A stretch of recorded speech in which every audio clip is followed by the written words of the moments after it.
Hey, so for this breakdown, we're going to look at E10S, pitter-patter themed, once again. Hello. Hello. Call the boss, tank it in the middle. As for usual stuff there, Deep Shadow Nova is your AoE. This is just the standard AoE, shield and heal as need be. Idle reprisal. So Implosion here, it's kind of hard to see from Sonata's POV, but he will, whenever he casts Implosion, he'll always spawn this shadow mirror thing you can sort of see there. Then he'll either raise his tail or he'll raise the front of his body and sort of like prepare to shriek. So it's either a tail swipe or a shriek. How you want to think about it, there's several different ways to think about it, I guess, but the way I like to think about it is that if he has his tail raised, you want to move away from where the mirror is, where if he's raised his front, I guess, to do a shriek, you want to move towards the mirror. You'll see here that everyone moves away from that black shadow mirror. And so that mirror can always appear at like any of the cardinals, I suppose. Not necessarily always that spot. And then whenever he raises up on his hind legs and he summons this sword, essentially he will do a giant point blank AoE, so you just need to move out of that, essentially. And then the mirror again is spawned, but this time he has his hand raised and he's going to swipe in that direction. So you just got to think of it relative towards the mirror. So always looking towards the center, I guess. So if you were where the mirror is over here, looking towards the center, he is going to swipe to the left. It works out that he is already facing that way. So that's convenient, I guess. So the left side is going to be unsafe. It's going to be cleaved. But if he was facing this way, right, and he was facing, if you can sort of see where my mouse is, right, towards the minimap, if he was facing that direction and his left hand was raised, it would still be this side that is unsafe, because you always orient off the mirror facing towards the center. And that's what you see there here with the cleave, right?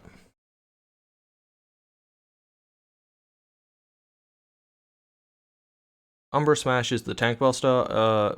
It's pretty standard stuff, right? So it's just 4 hits on the main tank, right? So you can immunity it, which is what we see here. Otherwise, just heavy mitigation, right? So it's 4 continuous hits. But then after that, he'll cast one of 2 possibilities. So you'll either cast Shadow's Edge or Darkness Unleashed. And so what we see here is Darkness Unleashed. Which is a party stack, a party soak, whereas Shadow's Edge would be a singular sort of like cleave on the tank, right? So what sort of happens is there's this magic vuln up that gets applied during the Umbra Smash, so during the four consecutive hits, right? So the tank that was tanking the boss during that point and eating those hits cannot deal with the following component to the tank buster. So Shadow's Edge or Darkness Unleashed. After the 4th hit of Umbra Smash goes out on the main tank, the off tank needs to provoke, and then they deal with the mechanic accordingly. So if it's Shadow's Edge, they would just stand in front of the boss and take the cleave alone, while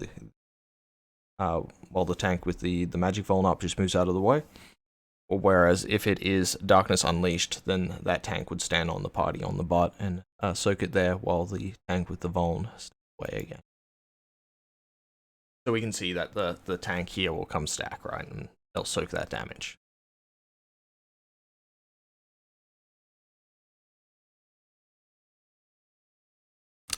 For Shadow's Cleave, essentially here you'll have clock spots assigned for what is a Protean, basically, that will go out.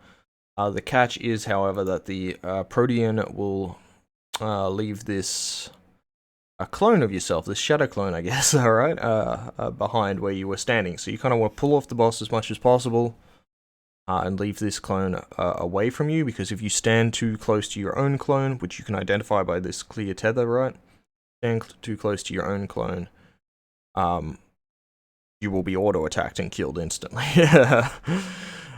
You are not your own friend, but you can stand near other players' clones. That's completely fine. The tether otherwise doesn't really mean anything, right? It's just to identify where your own clone is. And then after that, one player will get marked with a stack marker, and they'll stand under the hitbox here, boss's hitbox. Whereas you'll need to look at your clones, right? And you can sort of start to see it here, up there. So the clones will get limit cut numbering above their head. So just dots, right? So a single dot, 2 dot, or 3 dots. And the stack under the boss will pulse 3 times. If you have a number above your head, then you yourself will get pulsed in sequence with these pulses in the middle, I guess. Whereas if you don't have a number, you won't. So the best way to think about this is if you don't have a number, join the stack and you stay for everything. If you do have a number, count the pulses, right? So if you have number 1, stay out of the middle. First pulse will go off, and then you can join the stack for the second 2 pulses. If you have number 2 above your clone's head, you can go in for the first pulse, go out for the second, back in for the third. And if you have number 3, you can stay in for the first 2 and just go out for the third. So Sonata here doesn't look like he has a number above his head. So he will stay in for all 3. But you will see the player that I think that's myself actually, bit about yeah, it is. So myself, yeah, I had number 2 above my head, so we just go back a second. So we've come in for the stack. First pulse goes off. I go out for the second pulse. Second pulse goes off, and then I will come back in for the third. And I was the top right person. There. But anyway, so after that, and you resolve that, the boss will begin casting the ability here, Shadow Keeper, and then the clones will essentially teleport to your position and facing, and after they do so, they'll do sort of like a cleave in front of themselves, so you can just face them out. The party finder strat generally is to just have everyone stack on the butt of the boss, because they can all go to the same position. There's no rule like that. But here we just sort of went halfway back between our clock spots and the boss, and dropped them there, and then just moved under the hitbox. But generally speaking, everyone going on the butt of the boss, dropping them all there, and then just moving to the front of the boss is probably the better way to do it. And yeah, it's not too hard. Essentially, the clone just teleports to your current location and does a cleave, so you just drop them somewhere that they're not going to cleave anyone. And you still need to move away from them after doing so, because they... Shadow's Edge is so that was the tank buster there again that we saw. So Shadow's Edge was the hit on the tank alone. So just when Umbra Smash goes out after the forfeit, the off tank provokes, and then they deal with the mechanic. Shadow's Edge here, they're just standing off to the side.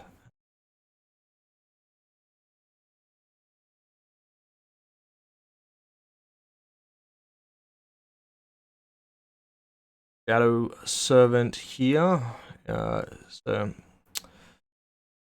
all players, but it's role based, so it'll either be the tanks and healers or it'll be the DPS. We'll get tethered there, I guess, by the little shadow mechanic, and then they'll have this shadow arrow, is the way I like to think about it, following them.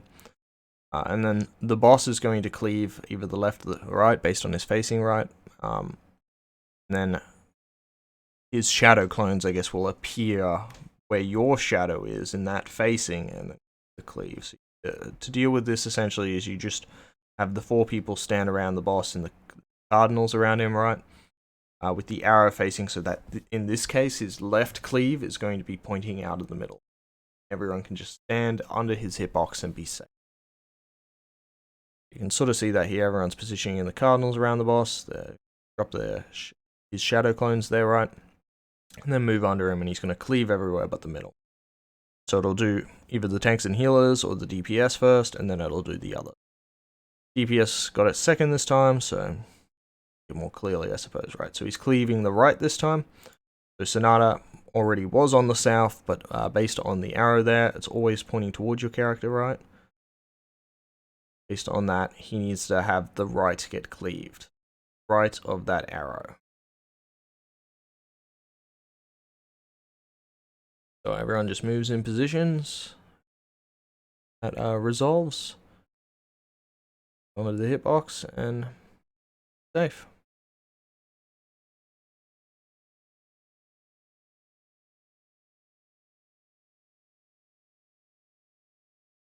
Alright, so whenever he gets rid of his sword and goes down on his body there, it's a knockback, so everyone's just short-cast an arm's length through it. But so whenever he goes back on all fours, just be prepared to either be knocked back or to use your appropriate immunity for that.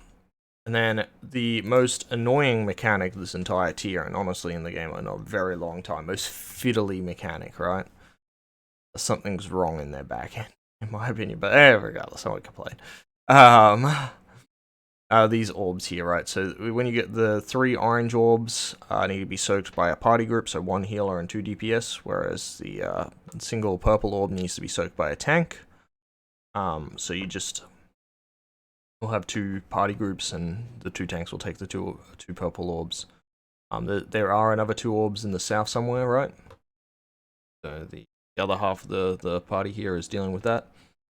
And generally speaking, I think the way that Party Finder sort of deals with this is that you have the healers have a priority system, right? So and tanks as well, obviously. So north and south, and then you rotate clockwise or counterclockwise based on where they spawn. It is relatively random, so it's got to be prepared to adjust.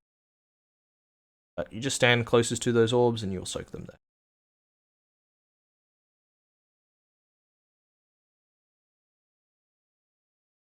So Spawn Shadow here is what he's doing here, and this is what I like to call, I don't know, a jumping dog, right? So he's tethered to a single dog here, whereas the others aren't. You want to watch the one that he was tethered to. North there, back in the north. And then he spawns the orbs again. So this dog here is going to cleave through the middle, right? And the only safe side is going to be the wall that he jumped to. So everyone's going to run to the north here. And then there is a bunch of these orbs, right, lined up in the diagonal direction across the arena. So everyone needs to line up in the wall to bait these orbs appropriately, right? And the best way to do it is you just have one of the healer and the 2 DPS groups, right? When those party groups take the most right orange orbs, and the tanks likewise take the most right purple orb. Specified for that, and then the other half will take the leftmost one, right? So you just think about it in that way, so everyone will just line up on the wall appropriately, and then these orbs will just smash down on the correct people, hopefully. It is a little finicky, like I said. Now, that's the correct way to deal with it. This is the way that I would recommend doing it, which Xenos Vex has a video on here. That's to simply just shield through it and blow your tank LB to survive it. Just put up massive shields instead, totally ignore which dog is tethered. Yeah, you just ignore it. You still have to do the orbs, but as for the cleave, you just ignore it. So long as you do not take any damage from the cleave itself, you won't take the damage down, which is what would normally be applied. So they've just shielded through it completely. I don't even think they blow tank LB, but you could totally blow tank LB just for the safety of it, right? Yeah, you just deal with the orbs instead. That is the brain dead way to deal with it, and what I would recommend everyone do. No reason not to, in my opinion.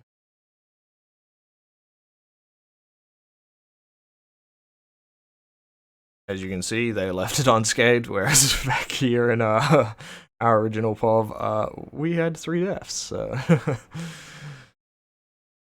but it's not too hard either.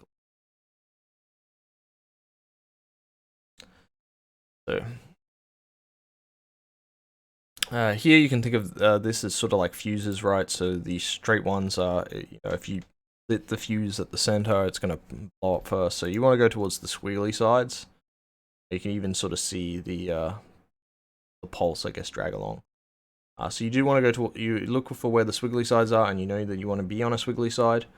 And then he'll just do the standard mirror thing again, right? So he spawns the mirror in the front, and he'll either do a tail swipe, or you'll do the screech, I guess. Screech, you go towards it. Tail swipe, you go away. So you just go to the north squiggly in this scenario, right? If it was a tail swipe, you would have gone towards the south squiggly. Then you just dodge the Nova is AoE once again.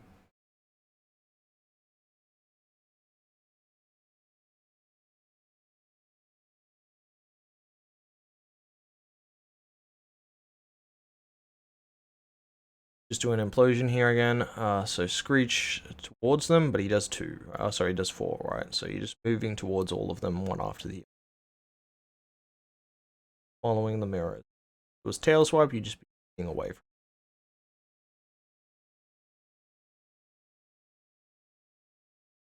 Followed by AoE.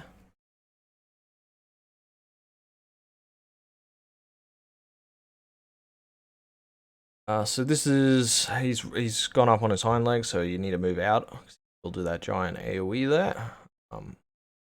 This is the tank buster again, Umbra Smash. So 4 hits, right? 1, 2, 3, 4. Off tank will provoke.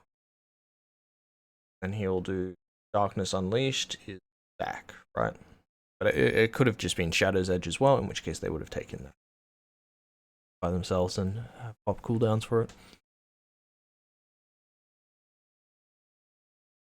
Void Gate here will spawn some Meteor Towers essentially that need to be soaked by 2 people each, so you'll have your spots essentially. But he'll put the arrows, like those shadow arrows, back on people and do a cleave. So you just go to your designated spot, and then the role groups, so either the tank or the healers, sorry, tank and healers or the DPS that get the arrows will then just go to the appropriate Meteor Tower based on their arrow, right? So they'll just end his cleave, right? So he's cleaving the right. So everyone's going so that the arrow points out to the right.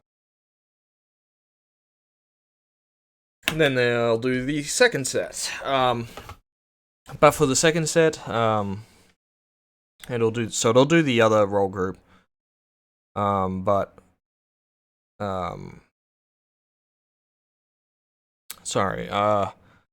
do the other role group, but instead of just going back to a specific tower or whatever, you just rotate clockwise, right? So from wherever you were, you just rotate clockwise, and you want to soak the tower first this time before dealing with the arrow. So whereas you dealt with the arrow before the soak, last time you just do the tower first this time. Everyone's doing the tower, and then they worry about what arrow they have. Leaving the right. So Sonata's gone over here, so that, again, the arrow to the right of the arrow is where the cleave's going to be.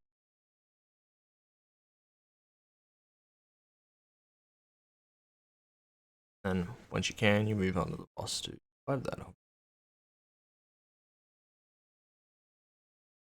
We'll do Swigglies again, I believe. The Pitchbog, sorry. Pitchbog is next, so everyone just drops these out. Their clock's position roughly. Ideally, you want to pull right off the boss as much as possible without cities, you know. Just to give you the space to deal with the 2 groups, and then tanks take the other ones. Of course, there was a knockback with this as well, it's worth noting, so he goes back down, and there's a knockback there that everyone's shortcast and arm's length. Yeah. Implosion, so once again the mirror, so he's doing the tail swipe this time, so tail swipe you just move away from the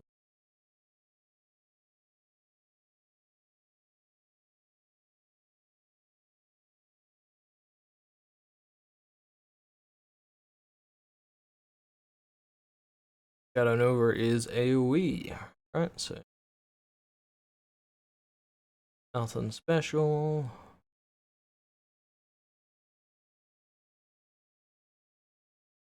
Shackled apart, so here we go. So you're going to do the Swigglies again. You're going to be tethered based on rolls, once again, as often the case in Final Fantasy XIV. So tanks and healers, tethered to DPS, and you just need to stay apart. So you just have the DPS in the south, and the tanks and healers. The north half of the arena, you just go to the side with the Swigglies, and once those blow up, you just move into that side, and then you have to deal with the Orbs afterwards. Very quick timing this time. You sort of need to know where you're going, right? But yeah, it's nothing too crazy conceptually, straightforward.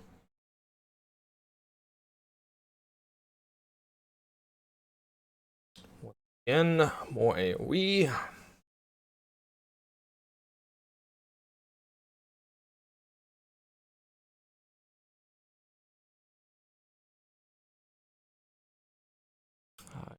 Standing up again, his sword's out, so you need to play.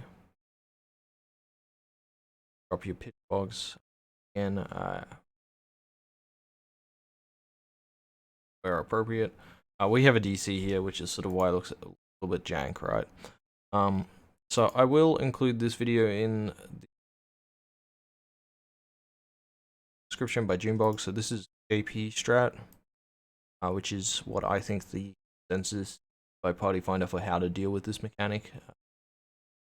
But I won't break it down too specifically, because what you see here in this video isn't how you should do it. It's kind of messy, kind of silly, right? It was a week 1 strat, so don't do this, but I'll try and break down the mechanic to at least give you an understanding, and you can look at JP strat, how to specifically do it, and how reclears, right? So you've dropped your pitchbogs and you want to leave them there for now and don't worry about them. So pitchbog, by the way, because I haven't mentioned it so far, you haven't had to deal with it at this point. So you remember your shadow clone from earlier on that you were tethered to, and the one that if you stood too close to you, you'd be auto-attacked, right? So if you stand in a pitchbog, you will summon your shadow clone in that position, right? So just note that for now. For right now, it's just don't want to stand in your pitchbog. You've just placed them on the map, and you're just dodging the mirrors swipes as necessary. Yeah, you're just doing that the same as every other time. You just 4 of them, and then you want to stand in your pitchbogs to summon your shadow clones, which you can start to see happening here. And then you'll summon a bunch of void gates, so the Meteor Towers once again, right? And so there is now, I guess, 8 towers around the around the arena, right? So 16 people need to stand in them, but there's only 8 people in the party. So lo and behold, you have to use your shadow clones as people to stand in the towers here. So how you do this is he will begin a cast, right? And they'll just so Shadowkeeper at the end of that, they'll just move and they'll teleport to you, right, and then do that cleave. So you can see here that not standing in the tower, ironically, they're standing just outside of it, and that's because the clone appears just behind where you're facing, right? So everyone's just gonna move them into a tower here.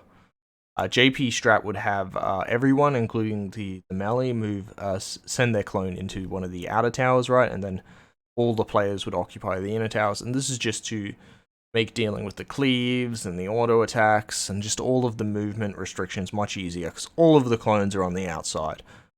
So again, look at JP strat. That video I'll include in the description will cover that really clearly.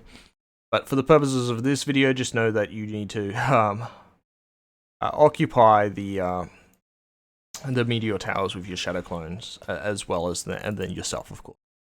Make sure that is dealt with correctly. After that, you'll just bait some standard AoE puddles, and then once again have to deal with the Meteor Towers. But this time you'll be tethered again based on rolls, so tanks and healers to DPS. But instead of wanting to stay apart, you'll move towards them.